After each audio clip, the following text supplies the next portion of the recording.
Guest Herbert Mensah, President of Rugby Africa. Our discussion will be moderated by Yvonne Ndej, former BBC and Al Jazeera TV correspondent and journalist, regional spokesperson, IARM, UN Migration. Good morning. Good morning, everyone. Have a seat, Mr. Mensah. Good morning. Welcome to this fireside chat on sport as a business catalyst here at the Africa Investment Forum. Sport is one of the fastest growing industries on the continent. It has the tremendous potential to promote economic and social development. According to Price Waterhouse, the sports industry was valued at over $7 billion in 2018 and is projected to reach over $12 billion by 2027. Investment in sport in Africa is, however, lagging seriously behind, with just 1% of financing for African startups going to sports-related companies. I'm excited today to talk about sport at the Africa Investment Forum and the role of sport in driving economic change and development. We will explore opportunities for investment and discuss ways to promote economic development through sport and leverage sport as a tool for change. It gives me great pleasure, immense pleasure, to be talking today to you, Herbert Mensah, the President of Rugby Africa. I'm going to take a seat, and I hope everyone enjoys this conversation. So, Herbert, yes. Allow me to start with asking you a simple question. Why is the President of Rugby Africa here at the Africa Investment Forum? I think that's a very good question, actually. When I received the invitation, I had people asking me, are you sure this is the right forum? And I said, which other forum would you rather come to? Sport, after all, is big business. I come from a background and pedigree of business, and therefore, what better way to talk about probably the most important component in the development of African, I was going to say manhood, but we're talking about women and gender and everybody else, than sport. We are a continent of 1.4 billion people. By 2050, I believe we'll be 35 to 40% of global population. I already know that we're the smartest. And therefore it is, how do we bridge ourselves? How do we convince those who control capital to understand that their future is not in managing the current, but in projecting for the future, which is sports? Awesome. And when you come to a forum like this, what type of investment are we talking about? When we talk about investment in sport, what does that mean? You know, it means so many things. I think perhaps I need to roll the clock back a little bit and talk about how globally, proudly African that I am, first and foremost. Getting on in age at 63, having traversed the world and been involved in major business ventures, I can't help always but look and say that we are the chosen ones. We come from a continent that was blessed with everything that nobody else has. We really are. I grew up, and as a kid in school in Ghana, they would say, what do you have? And people would raise their hands and say, we have gold, we have cocoa, we have timber, we have whatever else. And then they'll feel very happy and they'll sit down. And I guess that narrative has continued over the years. The question is, and has been for me as I've traversed the world, is, do you have the gold refineries? Do you have the oil refineries? Do you have the chocolate factories? What do you have? if you have all the greatness and the greatness is taken away from the continent and then it's re-imported, surely that does not say as much as it should do for us in terms of development and growth. And from a sports perspective, I have grown up as a sportsman in a previous life when I was a lot younger. But I have seen a situation whereby the greatest athletes of the world, in my view, are either African or of African descent. And it's no small reason that I sit here today sporting a beautifully green tie, depicting the fact that we are the champions of the world, and that is the Springboks. And not only have we repeated it to become champions of the world in France, but every aspect of what it is that we say are the Springboks. The captain in Sia Khaleesi, maybe the greatest sporting captain around today in terms of leadership and humility. It says something particularly special. So I come here sitting representing our continent very much as champions. When we look at the input of what is required, that I sit as the President of Rugby Africa with a budget of $2.25 million a year for 39 countries. And yet it is that we can compete at one end to become world champions. And that the money in my sport is centered around that of the Six Nations, of which we don't begrudge them. We're not here to moan and to complain. But the fact is that many of them receive over $100 million a year individually as countries, as opposed to 2.2 million. I've come from France, where my meetings with Florian Grill, the chairman, president of the French Rugby Federation, FFR, and he says to me there are 1,200 Africans playing rugby in France today.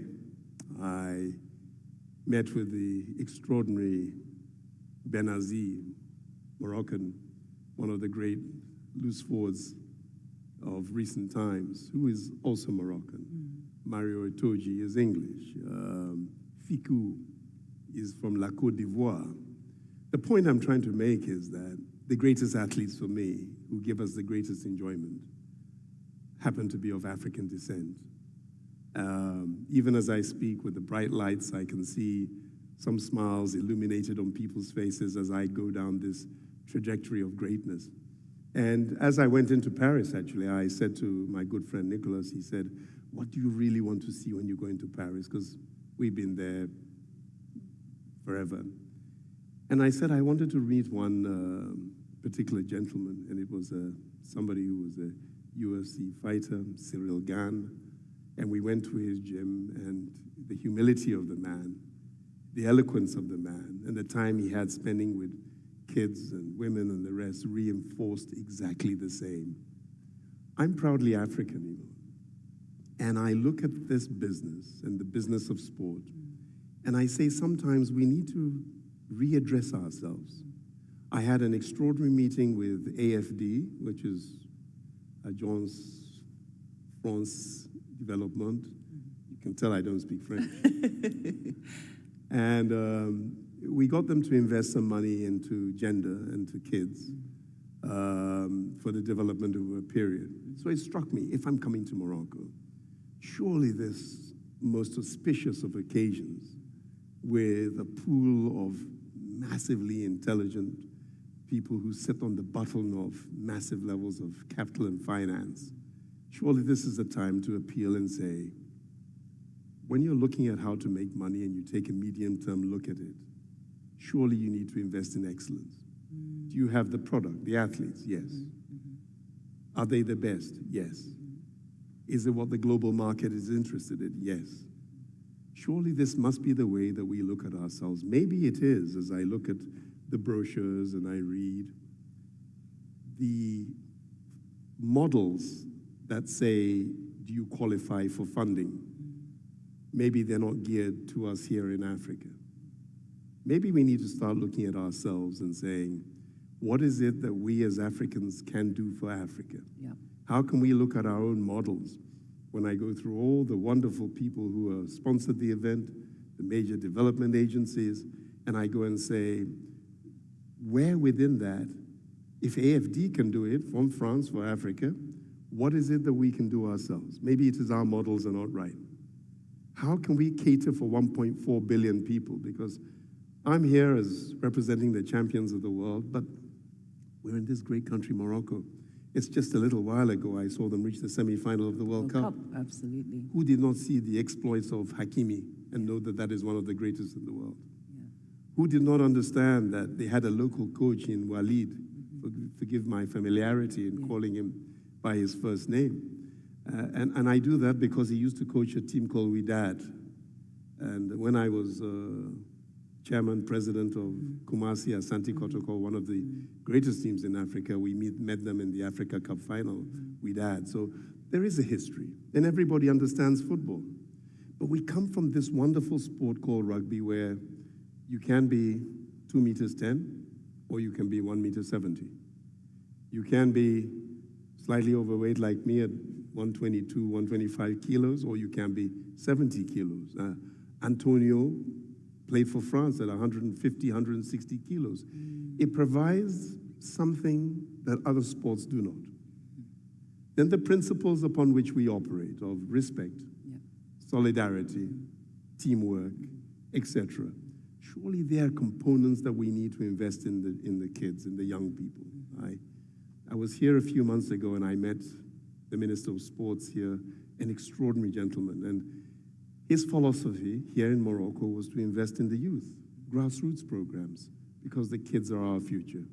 In 2040, 2050, we'll be 40% of the global population will be based here in Africa. And it just says, if the world is moving this way, business cannot be stuck in this route. And I hope that when I come through here, I can get those whose fingers and pulses are on capital, on lending arms, etc., to revisit the policies. As I say, if it is AFD, Ken, working with the French Rugby Federation, and now with Rugby Africa, provide money for the youth and for gender, why can't ours? Why can't our sponsors revisit the way in which that they apply money to the continent of which they represent and say, actually, we're going to go in a new way forward? Allow me to interject there, and you beat me to it, Mr. Mensah, in referring to this tremendous victory that we've all just witnessed in Paris with an African nation, South Africa, becoming world champions, and of course, as you mentioned, the stunning advancement of Morocco in the recent World Cup, which was fantastic. So much excitement. We see so much excitement. And my question is, how do we translate that excitement into the investment we need to see? And how does this investment in rugby in particular, and in sport in Africa in general, advance economic development? What are the tangible advancements that we can see when we put money into rugby or sport on the continent? I think that is a critical question. And I think if you take first the understanding, the concept that sport is big business, then you have to come into the fact that we're looking for mindset change. I've been in seat for 8 months as the first Anglophone president of Rugby Africa. I'm not sure for how long, but certainly the first. And I say that because we're looking for a fundamental mindset change. Internally, within us, as president of Rugby Africa and my team, and I speak for all the sports in that regard. And then an understanding that if this is the case, we've just come from France, an extraordinary World Cup. And I have to congratulate Julien Colette and his team for putting that together. I hear the revenue intake from that alone is about 2.4 billion euros. Sport is, in fact, extremely big business. I think if we can get people to stop thinking about it as young kids going to kick a football in the park and understand that the owners of everything, whether it is the Orioles or the Jets or the Cowboys, are all billionaires. Sport is something that at the end of the day provides entertainment, but it also provides an educational base for the kids for the future. With so many people and with the talent we have, unlike other continents, I think the critical issue when we talk about the two is first the realization Secondly, is to turn around to those who control capital to say, don't look at it as a side thing, or that's what my kids do, but it could be a business. If you take an investment and say, we need to have a marriage between government, capital, labor, which may seem like common sense to all of you sitting here, but it is a truism. If you could actually mate those, and at the end of the day, the people sitting on the money understand that, A, you're obligated to your shareholders to be able to qualify and say, we have invested in this business over the last X period, and therefore you see money's coming in. Then at the end of the day, there's a CSR obligation. Then there's a sense of the fact that you're on the continent which you're proudly a part of. There are reasons enough, if the structures are changed, and those on the development side look at the way that they lend money. As I walked in, I'm hugely impressed. Yeah. I needed to start off by congratulating the organizers of this event. Yes. Extraordinary, and I say congratulations. Also the concept itself, where the first name you see as I raise my head is Africa. That is, again, is something that is truly extraordinary. But I think that when you then look and see what is happening, the whole world is being forced. We have the World Junior Olympics in Senegal. Yeah. We have something of the cycling orientation in Rwanda. People are realizing that they have to start staging global events here in Africa. A, because there's the market for those who can see a bit further, and B, you have possible success stories that come here. If we can change the basis upon which we look inwardly at ourselves, mindset change. If we understand that we're not compromising the ability to make money, because if, for example, one of the things when I came into office 8 months ago was there should be a rugby stadium built in every single country in Africa, every single rugby playing nation. They play on the beach, they play on the street, they play in townships, and they become world champions. So just imagine if that was there. Is the funding there from government, or are development partners going to change the way that they look at themselves and say, we will support this because we know down the line there will be competitions, there'll be opportunities, and we will feel good as well at the end of the day about doing it. We will be taking the children and investing as the way forward. Change those models. Take that full sense of self-belief and respect that we are Africans, and therefore Africans for Africans. Then I think Yvonne will get about the change that we need. Awesome. Bearing in mind, Mr. Mensah, that this is an investment forum, and we are talking, we hope, to investors, and people are listening to this conversation. Sometimes it feels that there are these barriers, or people don't know what to do, or institutions don't have an investment in sport plan or strategy. We hear, as you said, the numbers, the billions that are turned over in other continents, the amount of money that goes in to rugby and other sports in other regions of this world. How do you actually make the investment, and who needs to make the investment? I think it's a collective one. I think I smile because, you know, the wonderful thing about money is that money's friend is money. You know, I tell the people that work with me that life is often about timing, opportunities, and angles. Such a broad thing to say. Timing, surely this is the time. There would have been a time to say, why invest? You can never be good enough. Guess what? We are the world champions. Yeah. We are. There are, as I've been told, other world champions. There are not many team-work world champions. And the South Africans, the Springboks for Africa, are the world champions. So I think timing is there. Opportunity, because now you will be ahead of the game. Don't wait for others on other continents to come and make the investments that you are then forced to take a little bit of, or to restructure their financing of. Become the investors. Take ownership of what it's about. Look, we're all global citizens, so we've seen what is happening now with Live Golf. that the Saudis have taken over golf. We've seen what's happening with football. We've seen what's happening with other sports. Our interest is that if it is that the investments are made, it'll turn over economies. Monies will be spent, and depending on how you look at money, it takes, and I always believe that the smallest man to spend that extra dime, and if enough of them are spending that money, the economy turns over. And the economy of Africa, 1.4 billion of them, turns over. So I really would hope that it's looked first and foremost as a business, and therefore, what does a business bring to you? It brings about investment today for reward tomorrow. We're not talking about something new. Go to the Americas, go to Europe, go to Asia, whether it's cricket in India or whatever else may be, and they've set up new competition structures, and the IPL is bringing in billions.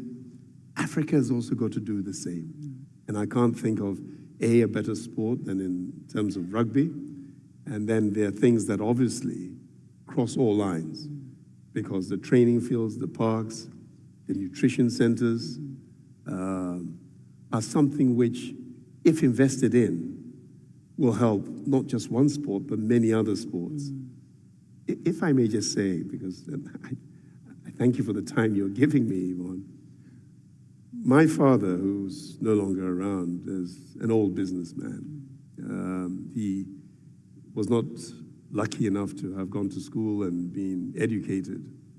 But by the time he died, he was the biggest industrialist in my country of Ghana, that owned farms, cigarette factories, textile factories, exported products from Ghana to European markets and the rest. And he used to always say to me that, Herbert, you need to be the first and you need to be different. And I say to the people here today, be the first and be different. Because everybody lends and does something in a particular way doesn't mean you should do it. Understand the opportunity that is there. Forget about what I'm saying and look at 1.4 billion people. Forget about what I'm saying and look at the world champions that we are. Forget about what I'm saying and say that you're in this extraordinary country of Morocco. I must get invited here more. And go back to the last World Cup where they were not meant to do so well. And they did, and they did, and they reached the semi-final. And I say, congratulations to Morocco, but also to those who followed closely after, Senegal, Cameroon, even my own country of Ghana, etc. So we are world champions. We're coming into the Olympics, and I'm sure you will see Kenyans and Ugandans and Somalis and the rest conquering the whole world on small budgets. The future of sports surely is Africa. And the future is for the brave. But the brave are the ones who take the decisions today. We need to change the models, change the criteria, understand that money at the end of the day is what we will make. Our shareholders will be happy. But rather than making it for somebody else, gold, no gold refineries, oil, not enough oil refineries, cocoa, but no chocolate factories. We've got the best athletes. Let's not wait for somebody else to take over and do it, and then we are now working for them. Fantastic, Herbert. You've laid out the case, the business case, which is what the investor needs to hear. But of course, this cannot be acted upon in isolation. There are other partners involved in making things happen, in creating the enabling environment to make things happen. What are your expectations for us to realize this investment we're talking about of governments, of development agencies and partners, of governing bodies? I mean, we see the stories, we hear the stories often in the news when there are sporting events about mismanagement, corruption, players not being paid, etc., really kind of depressing headlines. And when we see the Springboks making it and others, it really is, what is the phrase that they use? Not because of them, but because these athletes have worked so hard. So what is your expectation of those other stakeholders that I mentioned? Yvonne, that is such a deep and such a powerful, pertinent question. It is. We're not dreamers. I think we do understand, and I think that is the power of the question that you asked. And I think that you can take 2 or 3 different visuals of the same. We can say that Rome was not built in a day, and you can't eat something that is so massive with one bite. You've got to take bite-sized bits in order to achieve where you want. Look, the beautiful thing of where we are is 2 or 3-fold. I was in France, and I wage war the way that I do with my governing body. I looked and said, if you believe in gender, which I do, I'm massive on gender. And somebody will say, okay. And I say, you need to meet my mum. If you understand who my mum is, then you'll understand my respect for womanhood is something that, you know, I may be a big fella, but she'll deal with me in 1 second. Yeah.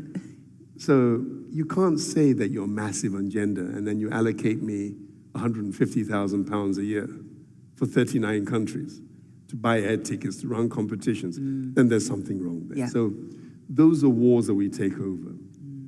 Grassroots-related programs, and the kids, I take them on that. The whole issue of providing more competition that we do. Did I have some success? Yes, I did. Did I have enough? No, I didn't. So that's one battle to be continued.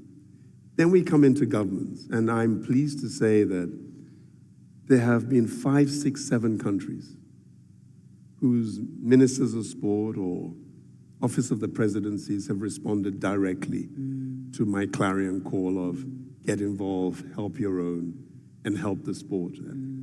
Morocco is one of them, and I have to take my hat off directly to them.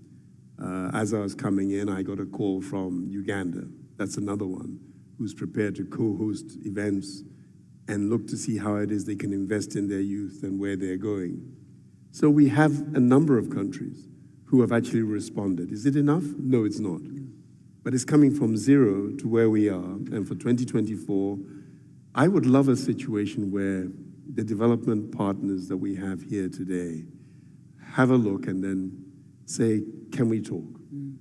Then we say, we would like to have a look at this and X, Y, and Z. We are then in a position to approach 4 or 5 particular countries. So we're now working together.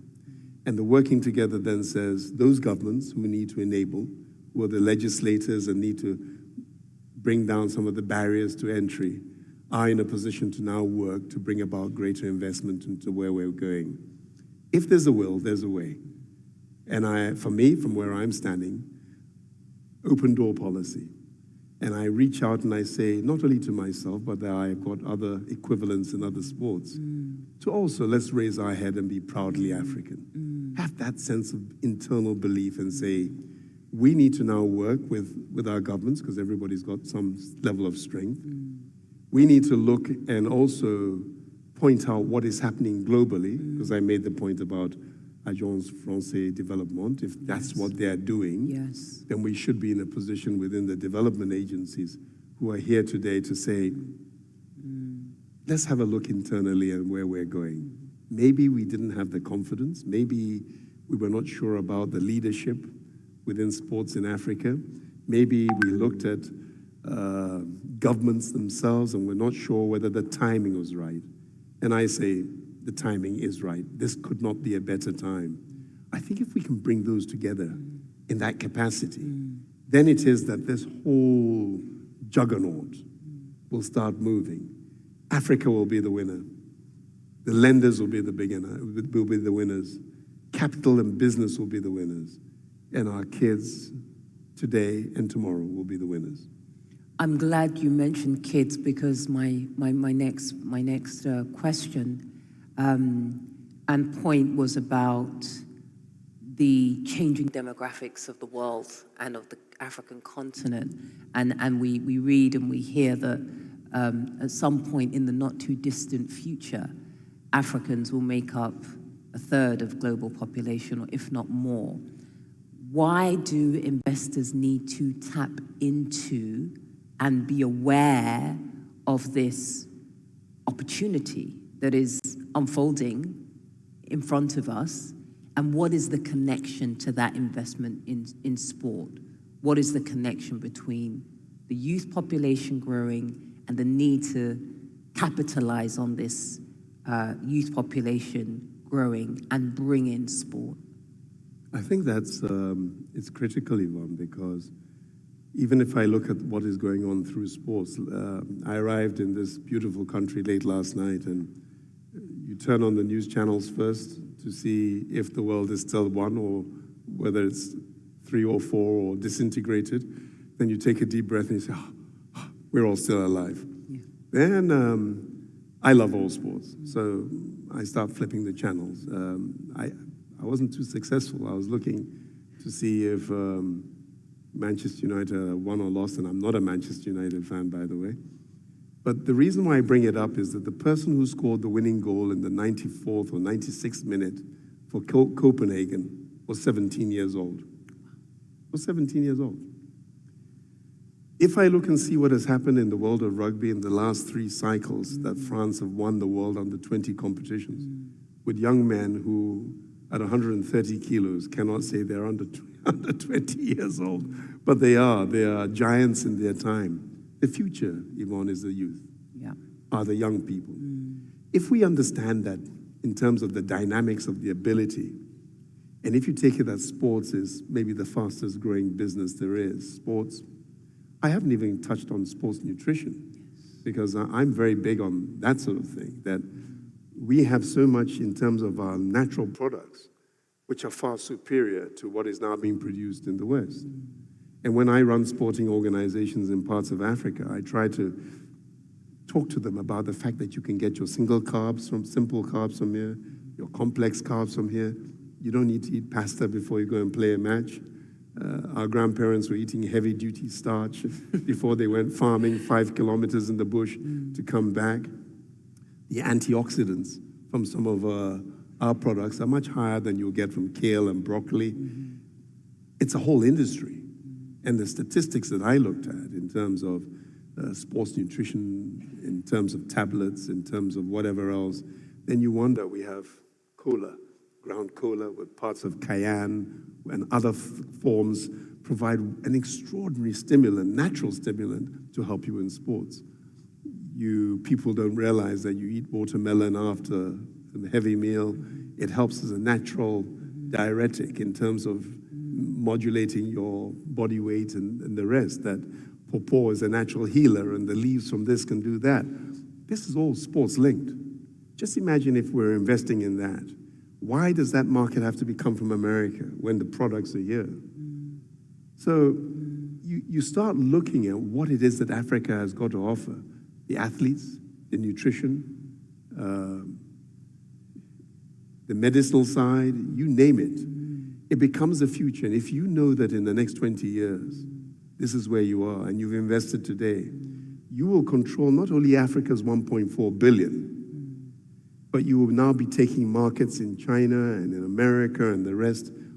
Money knows no color, and therefore it's be going to where it'll have the greatest gains from where it's invested in. And that's why I say that we really need to look. Don't look at the guy running 60 meters or 100 meters, but understand that as you walk out today or the lunch you'll have today, there will be some herbs and spices that you can only get here. And that applies to the whole of Africa. So be brave, invest now, make the money for tomorrow, and let's have a wonderful, wonderful, wonderful continent. Fantastic, Mr. Mensah. You recently made a very bold statement in an appearance on British television, the BBC, about African athletes being the world's best. What prompted that statement? Well, I think you need to sometimes, I think when I was young, when you had an injury, they'd say, rub salt into the wound a little bit, you know. I was once in a previous life involved in DSTV. I knew the owner, and I thought as part of the change, I helped to propagate the product. And I remember that senior executives telling me that, you know, when you're good or when you make it, you need to let people know that you are. You know, don't let haters pretend it's somebody else, you know? And so for me, it was a natural to be able to get out there and talk, because I spent the early part of the year watching Toby Amuson with the 110-meter hurdles for ladies athletes do so well, and I was hugely impressed. And then I watched others with long jump and high jump, and then I watched the athletes with rugby doing so well. So it's great to see the success of France, of Great Britain, of other countries, but it's also impossible not to look and say, oh, I know him. 50% of them are Africans. Yeah, from Africa, absolutely. Yeah. Whether it's the French national football team or the rugby team or the English rugby team or the Australians and New Zealanders with people from the islands playing.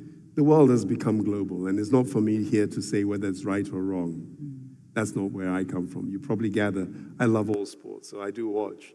But what I'm saying is, why not harness them here where you have real talent? Because sometimes when we move around in Africa, I'm driving and I'm astounded when I see somebody walking somewhere who's 6'8", and it's just natural for him. Yeah. And I'm thinking, gosh, the NBA will be looking for him, or rugby people will be looking for him. Yeah.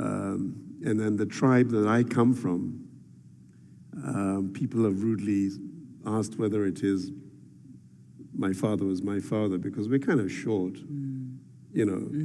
But then it is that I know that they are the best footballers, you know, and that Kotoko has defeated the El Alis and the rest of this world, and we got footballers who are 5'6" but can turn on a dime and create problems. And I was watching Manchester City and Francis Doku from Belgium. No, actually, he's from Ghana.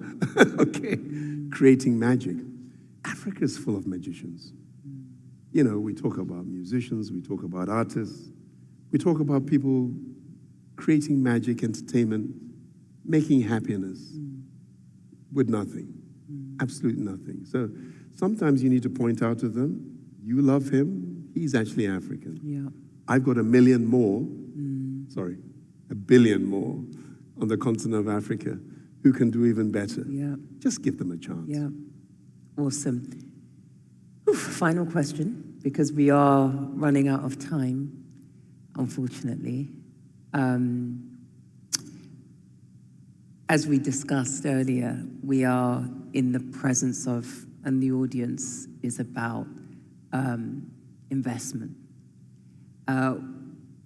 What words would you choose? What words would you convey and communicate to investors in 30 seconds about why investment in rugby and sport on the continent is so fundamental, so crucial to the economic and therefore social development of the African continent?